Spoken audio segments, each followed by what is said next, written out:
The glass door hadn't even finished closing behind him when the first stare hit. It was sharp, suspicious, immediate. Malik Carter stepped into Beaumont and Road Jewelers wearing dark jeans, clean white sneakers, and a simple black jacket. He moved calmly, hands relaxed at his sides. The store shimmered with gold lighting, crystal displays, and diamonds arranged like trophies under glass. Conversations slowed.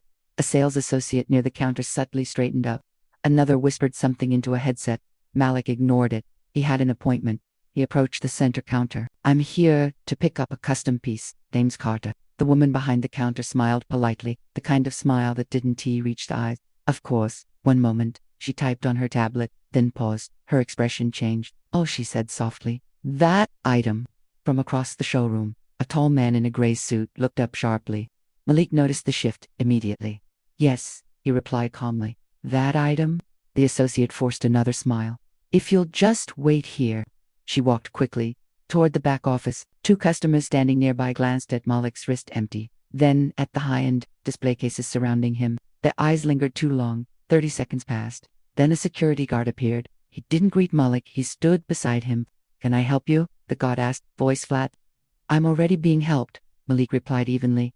The guard didn't move. Another staff member emerged, holding a velvet black box. Inside, resting under spotlight reflection, was a custom platinum watch, iced with flawless diamonds, deep blue sapphire face, intricate engraving along the band. It was worth just over $2 million. And it was Malik's. The manager stepped forward, now the same man in the gray suit. "Sir," he said carefully, "this is a very exclusive piece." Malik blinked slowly. "Yes, I designed it." A quiet murmur rippled through the store. One customer scoffed under her breath. The manager gave a tight smile. "Of course. We just need to verify payment again before releasing it." Malik's eyes didn't change. "Payment was wired last week." "Yes," the manager said. "But due to the value, we require additional confirmation." "From me?" Malik asked quietly. The security guard shifted his stance. Another associate whispered, "Should we call someone?" Malik saw phones beginning to rise discreetly around him. The humiliation was subtle, but deliberate. He had seen this before. "Are you accusing me of something?" Malik asked calmly. No, the manager replied quickly. "Just procedure." Malik extended his hand. "Then place it here." The manager hesitated, and that hesitation told the entire story. A woman near the entrance spoke loudly enough to be heard. $2 million. He must have grabbed it while nobody was looking. The room froze. The security guard stepped closer. "Sir," he said, voice firmer now, "we're going to need you to step aside while we verify ownership." Malik looked at him directly. "Ownership?" The manager cleared his throat. "We simply can't risk." "Risk what?" Malik asked softly. Tension crackled through the showroom. Phones were no longer subtle. Recording was obvious now. The guard reached toward Malik's arm. "Please don't touch me," Malik said quietly but with authority. The manager signaled discreetly toward the office. "Call the police," someone whispered. And just like that it escalated. Within minutes, 2 police officers entered the store. Customers stepped back dramatically. The manager approached them first. "We have a situation," he explained. "Potential attempted theft." Malik stood still. "Sir," one officer said, "we're going to need to ask you a few questions." "About picking up my own property?" Malik asked. The officer glanced at the watch. "Do you have proof of purchase?" Malik slowly pulled out his phone. Before he could unlock it, the store doors opened again. And everything changed.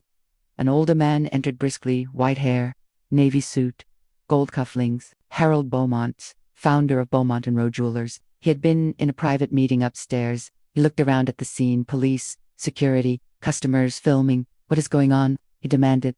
The manager hurried over. "Sir, we have a suspected theft situation involving the Carter piece." Harold's eyes moved toward Malik. Recognition hit instantly. His expression shifted from confusion to shock. "Malik?" he said sharply. The entire room went silent.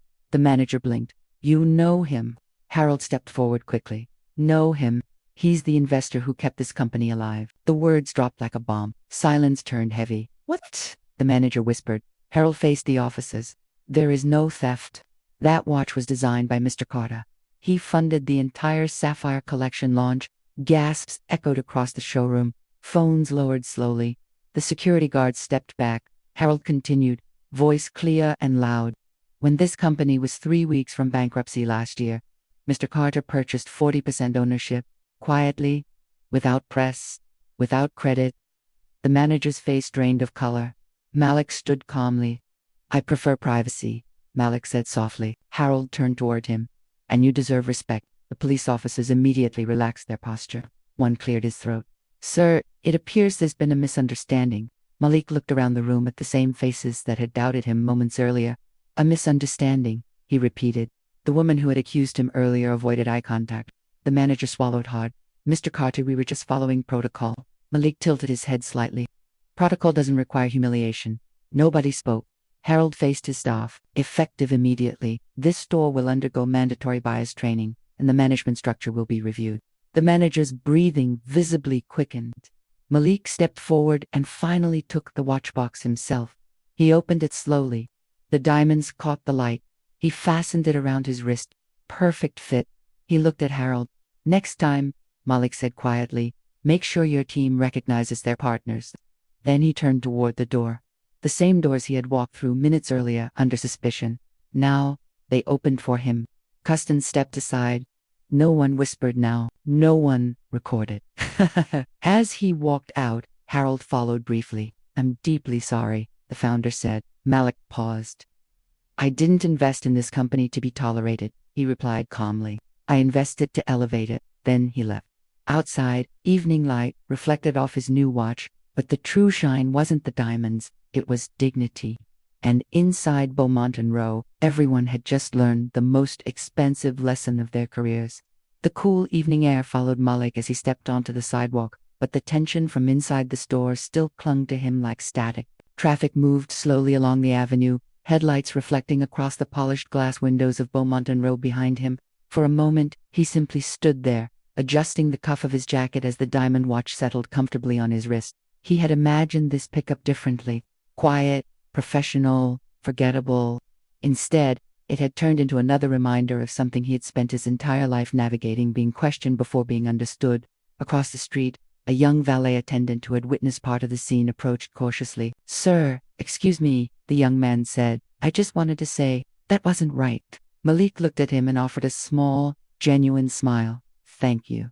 The valet hesitated. I see stuff like that all the time around here. People decide things fast. Malik nodded. People often trust assumptions more than facts. The young man glanced at the watch, eyes widening slightly. That's incredible. It's a reminder, Malik replied. Of success. Malik shook his head gently. Of patience. A black sedan pulled up to the curb. Malik's driver stepped out and opened the door. But before getting inside, Malik turned back toward the store one last time.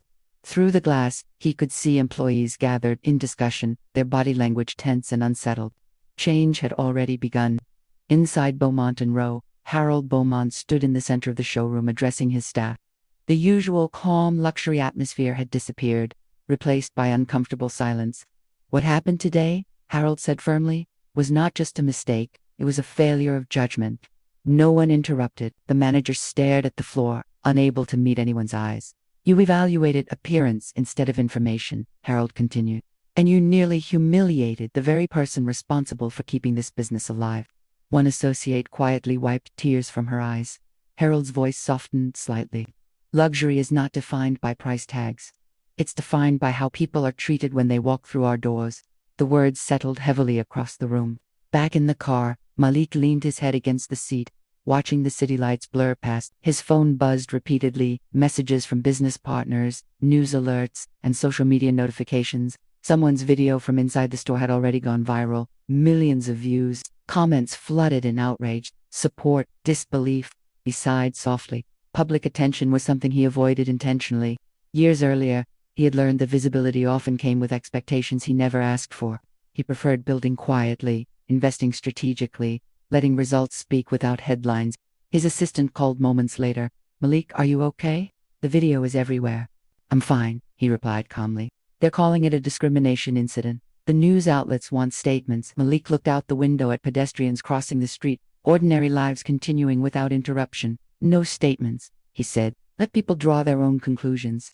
After ending the call, memories surfaced, moments from years earlier when doors didn't open easily, internships denied despite perfect qualifications, investors who questioned his experience before hearing his ideas, meetings where he was mistaken for staff instead of leadership.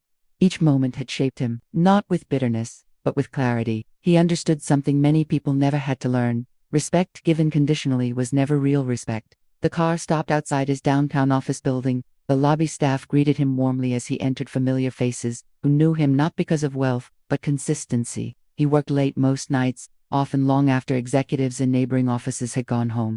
Upstairs, city lights stretched endlessly beyond his office windows. Malik placed the watchbox on his desk and sat quietly for a moment. Years ago, when he first started investing, Beaumont and Roe had been struggling, sales declining, brand relevance fading, employees worried about layoffs.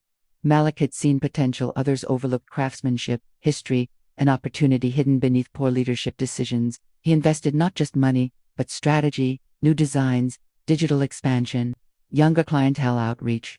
The Sapphire collection, including the watch now on his wrist, had become the company's comeback. And yet today, none of that history had mattered. When he walked through the door dressed simply, he smiled faintly at the irony. His laptop screen lit up with another notification, an email from Harold Beaumont. Subject: my apology. Malik opened it. The message was sincere, direct, and personal. Harold acknowledged the failure openly and outlined immediate changes: diversity training, revised customer interaction protocols, and leadership restructuring to prevent similar incidents. Malik appreciated one thing most: accountability without excuses. He replied with only one sentence: growth begins when discomfort leads to change. Later that night, he left the office and walked several blocks instead of calling the car. The city felt alive: street musicians playing saxophone melodies, restaurants buzzing with conversation, strangers passing without judgment or expectation. A small boy walking with his mother noticed the watch sparkling under streetlights. "Mom, look," the child said excitedly. Malik crouched slightly so the boy could see it closer. "That's awesome," the boy said. "Thank you," Malik replied. "Are you famous?" the child asked innocently. Malik chuckled softly. "No, I just work hard." The mother smiled apologetically, but Malik waved it off kindly. As they walked away, Malik realized something simple but powerful. Children noticed wonder before difference. Judgment was something people learned later. The next morning, Beaumont and Roe reopened under a different atmosphere. Staff greeted every customer carefully, consciously. Conversations felt slower, more respectful. Word of the incident had spread, but so had the lesson. Harold himself stood near the entrance, welcoming guests personally. Not as damage control, but as commitment. Across town, Malik began his day as usual, reviewing investments, planning meetings, building future opportunities no one would see until they succeeded. The viral moment